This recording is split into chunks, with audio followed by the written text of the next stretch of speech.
Hello, welcome to week 3. You have survived the first 2 weeks and have received feedback for sure in week 1 at this point. So make sure you're going back and making adjustments to week 2 assignments and as you move forward into week 3. Some key things that are our points of discussion this week deal with the theory of multiple intelligences. And if you're in education, this is something that's, I would say, very familiar. And you hear about how students learn, and it's another piece where we can differentiate as teachers. And I found a really good site or resource, and the author is, I want to make sure I have her name right, is Carla Lane. And this is from the Distance Learning Technology Resource Guide. And which is discussing multiple intelligences and when and what types of activities or learning are most important for certain styles.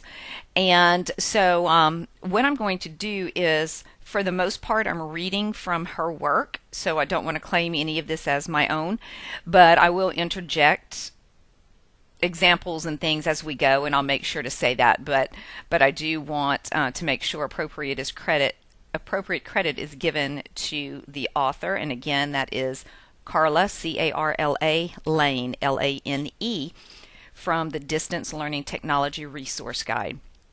So the first one that she mentions are visuals, and I know I'm a visual learner, which means I need to see it for it to make sense or happen. And one of the things that she says is that visual media helps students acquire concrete concepts such as object identification, spatial relationship, or motor skills where words alone are inefficient. So think about this as you are preparing lessons and where that might be most appropriate. So especially I immediately think of the younger classrooms, and being a math teacher, I know where many cases that we need to really have those concrete examples for students to understand the conceptual elements beyond. So to be able to compare two-dimensional to three-dimensional, seeing them and holding them in your hand helps you figure those pieces out. The next thing that she has is printed words. And I found this interesting, and I had not really considered it, but she writes, there is disagreement about audio's superiority to print for affective objects, meaning for things that have emotion. Several models do not recommend verbal sound if it is not part of the task to be learned. So, for example, if you are reading a story about animal sounds, obviously the sound itself is part of the learning objective. So in that case, you would want to have some type of audio or make the sounds or have the kids make the sounds. If it is just to describe the animal, we don't need to hear what it sounds like. So, but it's interesting that a lot of times we think, oh, we need to play the audio book. And teachers use that a lot of times because that way we get kids who are more auditory rather than visual, and so we overlap and get both. But you have to keep in mind, is hearing it distracting from the students who are more visual? So in my case, again, I'm visual. I want to read at my own pace. If I'm listening to it, it disturbs the flow in the way that I comprehend, so that may not work for me in a classroom.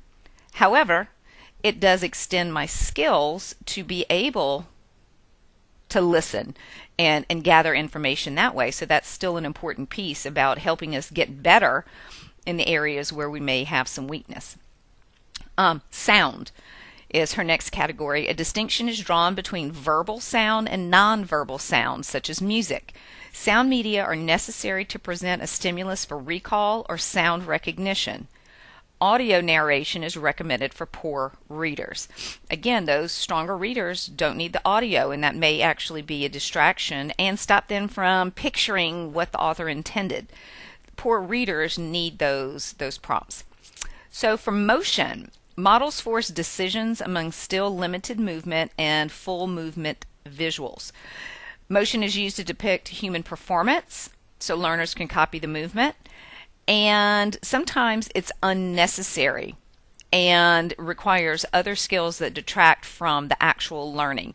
And we like to include movement in our classrooms, especially the younger kids and middle school. And frankly, sitting all day doesn't work very well for most adults. However, if it's skill based, so that's why like your PE classes and so on, or if you're wanting them to replicate some type of an action, make sure the activity doesn't detract from the learning environment. The activity and the motion needs to support it, not replace it. So make sure that you're paying attention to that. Color. So again, color displays, there's different color thinking, philosophy, practices that, for example, legal pads are yellow and it's recommended to use blue ink because that helps you remember. And so there are other color decisions, so that might be for a display or certain things, but make sure it's relevant to what's being learned. Again, something as simple as making sure water is blue and maybe the land is green or brown. So that way students can easily see on a map or identify certain things. She uses a word called realia, which is simply using real life objects. So if you're wanting a student to learn how to do something in particular, then have that real item there. So if in the case of science, you want them to actually use the appropriate ingredients and all of those things to make the experiment. If you're teaching a music class, they should have the correct instruments. In this case, you don't want them to just have a picture. They need the real objects, which are not models. And the same thing too if you're teaching biology or any of those things where maybe needing a human skeleton and so on. So the more realism you can bring to the lesson, the better. The instructional setting, and you really have to think about what's happening in the class, what the goal is. So how are you arranging your room and so on? How are you going to meet the most needs without one presentation taking away from another? And you also have to include any type of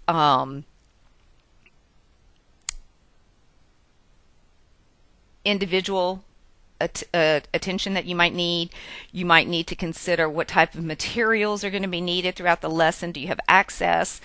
And where can you conduct formative assessments? And is there a room or place for collaboration and so on? When you're looking at other pieces, and so these aren't necessarily specific to the to Gardner's multiple intelligences, but it's really important that for the learner characteristics that you want to make life easy on yourself so that it's in the best interest of the kids. You don't want to have to go back and reteach. You want to do it as effectively as you can from the beginning. So really trying to get to as many learning styles as you can, because we want kids to not be just one type of learner. We want to build on those areas of weakness and continue to maintain or strengthen things that maybe there have been more successful. One of the last pieces from her writing that I wanted to share is dealing with performance. And she writes, many models discuss eliciting performance where the student practices the task which sets the stage for reinforcement. Several models indicate that the elicited performance should be categorized by type, overt, covert, motor, verbal, constructed, and select. Media should be selected which is best able to elicit these responses and the response frequency. Now, again, they're talking about distance learning as the context for her writing, but the same thing is true while we're trying to address those 21st century skills and we want to include technology and the variety of medium that are out there. So you need to make sure that you are choosing the one that elicits the best response, that meets the learning objective. And what is another way to provide feedback as immediately as you can to help students improve in a timely manner? So those are some things that I found interesting in the intelligences. So things to be thinking about: how are you shaping your classroom? How do the activities meet the needs of all of those students, and keeping up with the thinking of differentiation and meeting the needs of many students. The second part this week, one of the second pieces, is the purpose of school. And I touched on this a little bit in week one, that depending on your purpose of school will determine how you apply all of this theoretical knowledge, all of the research, all of the best practices, and even our own beliefs, which you started to tackle when you were looking at your personal philosophy or your teaching philosophy. What is the purpose? What is driving the reason for schools? And I don't think there'll ever be a time where people agree on this, and I do think it's going to be something that continues to evolve and change, because as the world changes, the purpose for school changes. But just to give you a quick little, I'll call it a mini timeline, if we go back to Dewey, his purpose, or the reason he said for school, was about immediacy. It was about being able to live in the environment right now. Survival, basically. And that was countered by George Counts, who said that schooling is to help make you able to live, or better able to live, as a member of society. So there's going to be some interwoven pieces of that, and maybe the ideas of collaboration and so on. You can also see maybe how math was focused more on the barter and trade and the value of things, rather than maybe how we use it in terms of problem solving now. And moving forward, Adler had three pieces to the purpose of school. That was citizenship, self-improvement, and job preparation. So you can start to see where there's a little bit of reflection and how do we improve as an individual. So this is really taking the purpose of school a little bit deeper.